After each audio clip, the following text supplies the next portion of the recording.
बहुत बड़ी खबर है, बवाल मच गया है। आरएसएस और रॉ को अब पूरी दुनिया में बैन करने की खबर आ रही है, बैन करने की। अगर आपको इस खबर पर भरोसा नहीं है तो गूगल में जाइए, टाइप कीजिए, सारी तस्वीरें आपके सामने आ जाएंगी। बिल्कुल, इंटरनेशनल न्यूज प्लेटफॉर्म हो या नेशनल, हर जगह आपको दिखने लग जाएगा। तो क्या अब बैन लगने की जो बात आ रही है, नागपुर हेडक्वार्टर में, आरएसएस के हेडक्वार्टर में क्या ताला लटकने लगेगा? आपके दिमाग में तो सवाल आ रहा होगा। बैन करने के मामले में भारत की सबसे बड़ी खुफिया एजेंसी रॉ क्यों लपेटे में आ रही है भाई? इसकी वजह भी सुनिएगा आगे। देखिए, इन दोनों पर बैन लगाने की खबर के बाहर आते ही मोदी सरकार की मुश्किलें आसमान छूती हुई नजर आ रही हैं। अब आप ये सोच रहे होंगे कि भाई ये क्या हो गया अचानक। अब देखिए, एक दिन पहले ही तो, कल ही तो इलेक्शन कमीशन ने प्रेस कॉन्फ्रेंस किया था और पश्चिम बंगाल, आसाम, तमिलनाडु, केरल और पुदुचेरी में विधानसभा चुनाव की तारीखों का ऐलान किया था। ममता बनर्जी की सरकार को गिराकर पहली बार पश्चिम बंगाल में बीजेपी सरकार बनाने की सोच रही है। अब उस प्लानिंग का क्या होगा?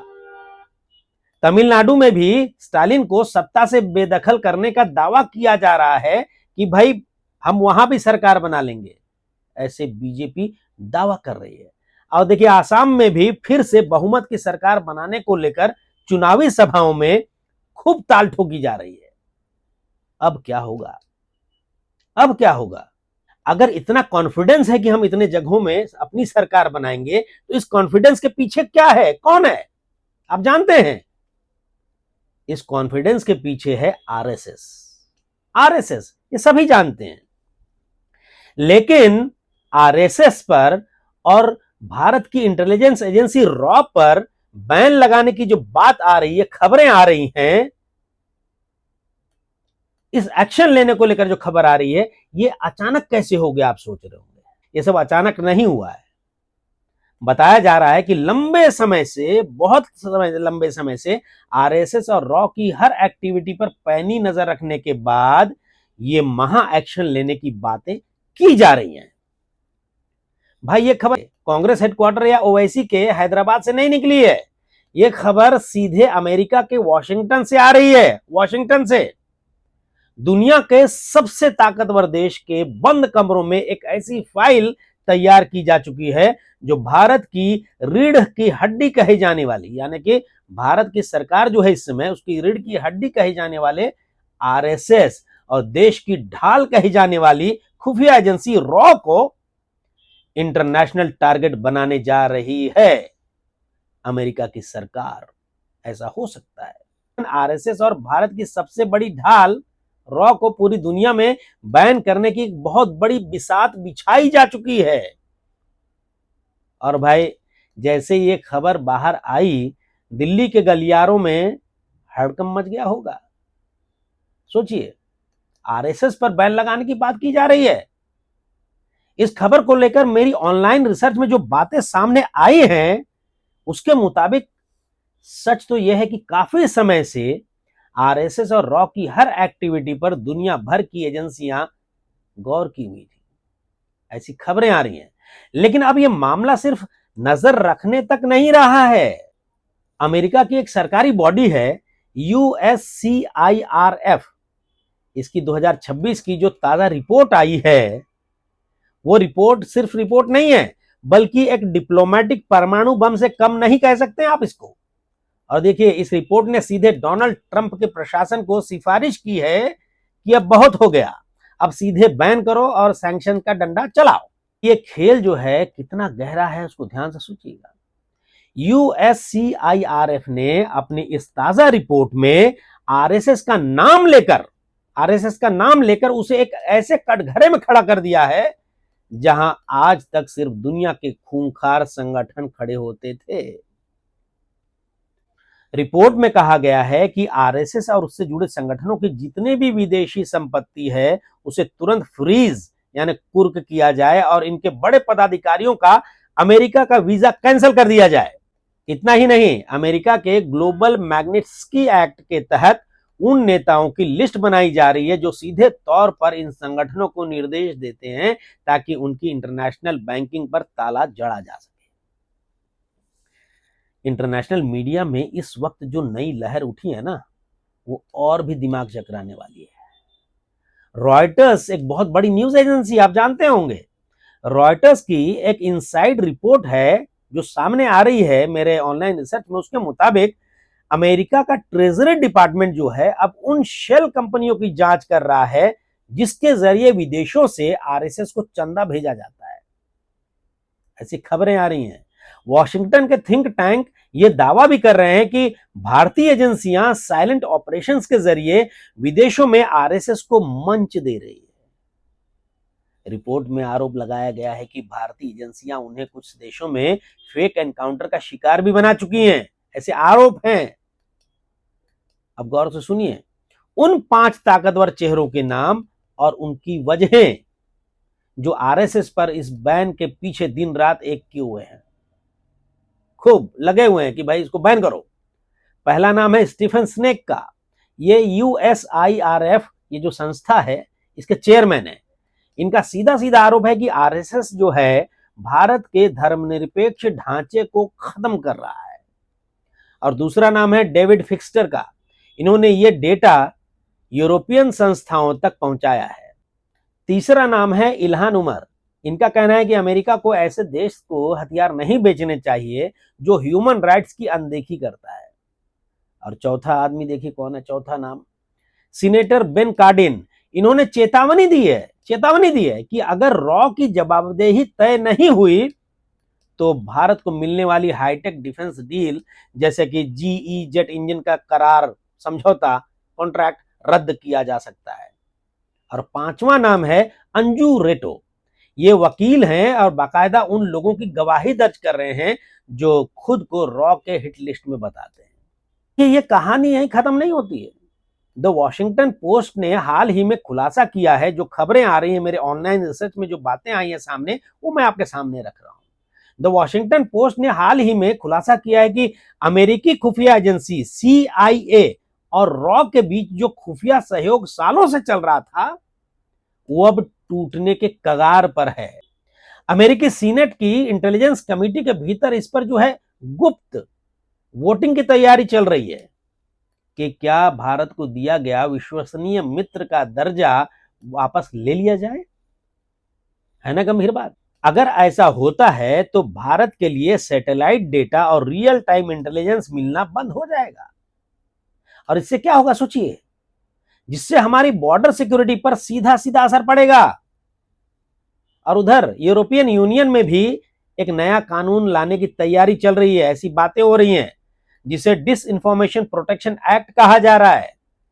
इसके तहत किसी भी ऐसे संगठन पर जबरदस्त जुर्माना लगाया जा सकता है जो लोकतांत्रिक देशों में प्रोपेगेंडा फैलाने का काम करता है।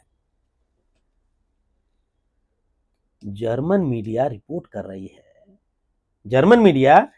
कर रही है कि वहां की खुफिया एजेंसी BFV ने आरएसएस की शाखाओं की फंडिंग फाइलों को दोबारा खोल लिया है। ऐसी खबरें आ रही हैं। यानी अब आग सिर्फ अमेरिका तक सीमित नहीं है, पूरे पश्चिम में फैल चुकी है ये आग। है ना। आपको भरोसा नहीं है तो ऑनलाइन जाइए और टाइप कीजिए गूगल में, सारी बातें आएंगी सामने। वॉशिंगटन के थिंक टैंक ये दावा कर रहे हैं कि भारतीय एजेंसियों ने पश्चिमी देशों में साइबर सर्विलांस यानी जासूसी का एक जाल बिछा कर रखा है, जाल। टोरंटो की सिटीजन लैब ने अपनी हालिया रिपोर्ट में आरोप लगाया है कि भारतीय एजेंसियों से जुड़े कुछ हैकर्स ने उन लोगों को फोन टैप किए हैं जो अमेरिका और कनाडा में बैठकर भारत सरकार की आलोचना करते हैं, क्रिटिसाइज करते हैं। बात यहीं खत्म नहीं हो रही है।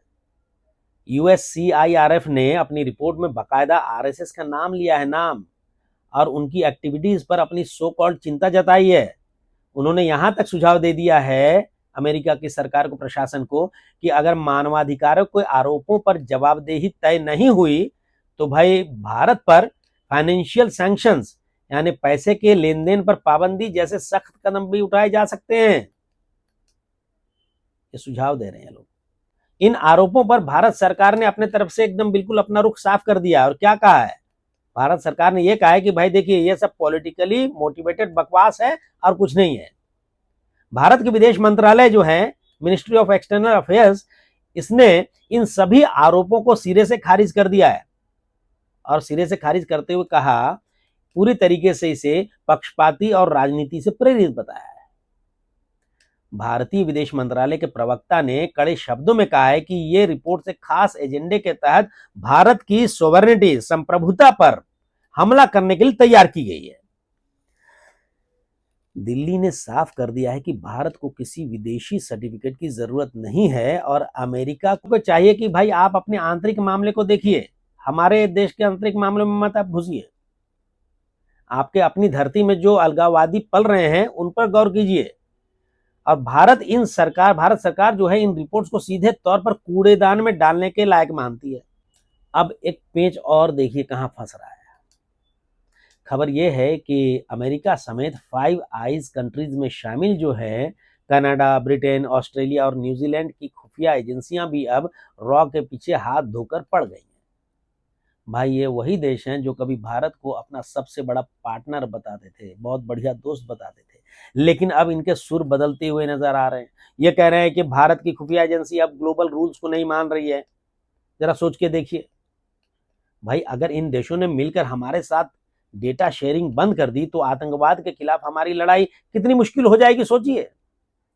और इतना ही नहीं, कूटनीति के गलियारों में, डिप्लोमेसी में यह भी चर्चा हो रही है कि अमेरिका भारत को MTCR यानी कि मिसाइल टेक्नोलॉजी कंट्रोल रिजीम से मिलने वाली छूट की भी रिव्यू कर सकता है। इसका मतलब समझ रहे हैं आप? इसका मतलब यह है कि जो हाईटेक मिसाइल टेक्नोलॉजी हम अलग अलग देशों से ले रहे हैं उस पर भी ब्रेक लग सकता है। द गार्डियन जैसे बड़े अखबार ये नैरेटिव सेट कर रहे हैं। वो कह रहे हैं कि भारत अपनी सॉफ्ट पावर खो रहा है और एक हार्ड स्टेट बनता जा रहा है। वो कह रहे हैं कि यहाँ पर जो है इमेज खराब हो रही है और बैन वाली खबरें भारत के इमेज को धुंधला कर रही हैं। दोस्तों, अगर आप गौर से देखेंगे ना, इस पूरे खेल के पीछे सिर्फ मानवाधिकार वाली बात नहीं है, बल्कि ग्लोबल आर्म्स लॉबी का भी बहुत बड़ा हाथ लग रहा है। क्यों?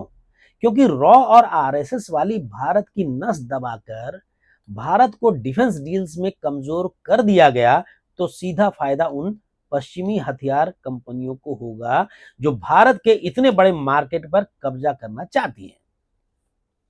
और उधर वॉशिंगटन में तो अब क्वाड के भविष्य पर भी सवाल उठ रहे हैं।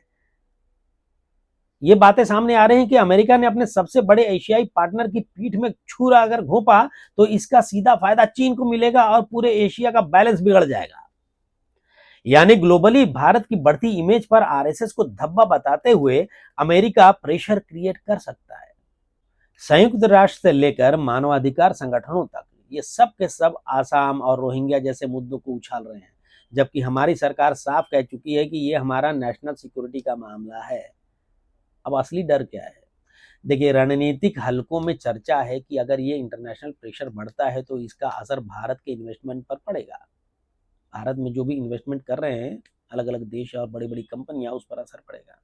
हमारे शेयर बाजार में भूचाल आ सकता है और हमारे पासपोर्ट की ग्लोबल साख को भी चोट पहुंच सकती है। यानी सबसे बड़ा सवाल तो यही है कि क्या दिल्ली इन इशारों को सीरियसली ले रही है? क्या मोदी सरकार अपने स्टैंड पर अडिग रह पाएगी या ये ग्लोबल प्रेशर हमें झुकने पर मजबूर कर देगा? क्या यह सिर्फ कोरी बयानबाजी है या फिर वाकई कोई बड़ा धमाका होने वाला है? क्या सचमुच बैन लग जाएगा RSS पर और रॉ पर इंटरनेशनली? इस बारे में आपकी क्या राय है? कमेंट बॉक्स में आप दिल खोलकर अपनी राय लिखिए। और रुकिए, एक खास बात और सुनते जाइए, वो ये है कि दोस्तों ये वीडियो पूरी तरीके से इंटरनेशनल मीडिया रिपोर्ट्स और अलग अलग संस्थाओं की सिफारिशों के आधार पर है जो मेरी ऑनलाइन रिसर्च में आई हैं ये बातें। इस खबर की एनालिसिस का मकसद किसी को ठेस पहुंचाना नहीं है, बल्कि आपको ग्लोबल अपडेट्स देना है। और अगर जानकारी में दम लगा हो आपको इसमें खबर में, वीडियो में, तो जमकर लाइक कीजिए, अपने सगे संबंधियों को, दोस्तों को फॉरवर्ड कीजिए। और हाँ, अगर आपने मेरे चैनल को अभी तक सब्सक्राइब नहीं किया है तो तुरंत कर लीजिए। नमस्कार।